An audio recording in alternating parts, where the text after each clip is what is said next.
we are super interested to learn from this roundtable, and we are looking to have continuous chain of similar events, because always it is good to go back and sit and see how we have done things and how we can do better from scientific point of view, not only from lessons learned, practical lessons learned.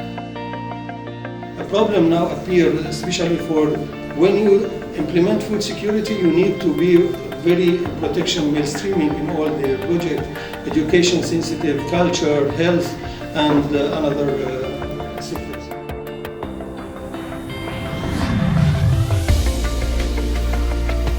The purpose of working with the maps is you can put it down on a post-it note, or you can put it directly onto it with a pen if you want. It's just to understand who you are and where you're working, and the kind of work or interventions that you're applying.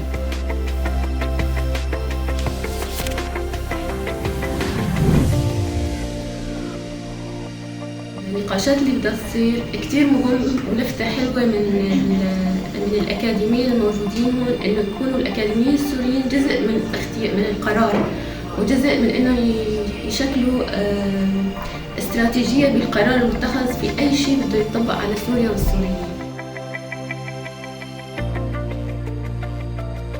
What freedom has been giving to the farmers actually was the production of vegetable seeds, and always giving freedom to farmers to produce.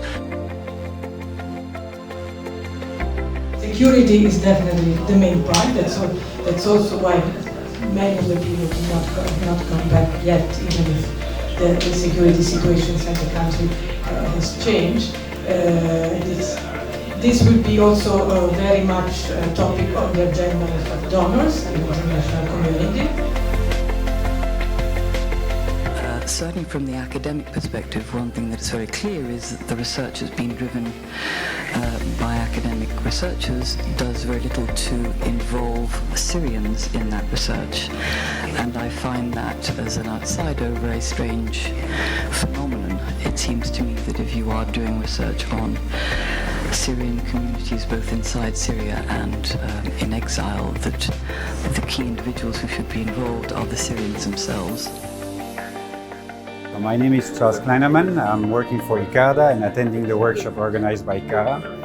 I would like to say that this workshop is a good occasion for me to meet different partners from the development agencies working on the ground in Syria, in northeast Syria. It was an occasion for me to get to know what they do and how they do, and how synergies can be done with academy and science.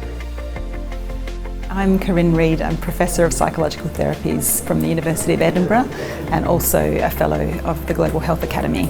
And I was delighted to be invited along today to hear more about the situation with food security and agriculture in Syria, and to, I guess, work with a group of people to see whether or not there are any innovative new solutions on the horizon. This round table we discussed the most challenges facing now the food security inside Syria, and we are trying to identify the most priorities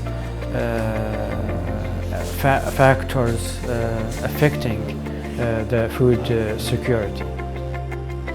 I am Dr. Anas Al-Qaddour, Food Security and Livelihood Technical Advisor working with global communities. I invited to this workshop about the role of Syrian academics in future food security in Syria. This workshop will support decision makers, donors and NGOs to develop or to better understanding of the current situation of food security and how we can transit from emergency response to medium-term or long-term responses. Also, this gives us better understanding of the drivers or bestial analysis of the actors, different actors involved in the Syria crisis. I'm Jeff Sim. I'm Director of the Global Academy of Agriculture and Food Security here at the University of Edinburgh. Our mission in the Global Academy is to promote interdisciplinary research and teaching around the global challenges that affect agriculture and food security. Over the last decade or so, the number of people affected by acute food insecurity has been falling, but that number started to rise again in the last few years because of protracted conflicts such as those in Syria and Yemen. Food insecurity can be a cause of conflict, but it's also a major consequence of protracted conflict. It adds an additional layer of complexity to what is already a major complex challenge. It's been a great privilege for us to be working with Cara and Syrian academics to try and find contributions to these complex challenges.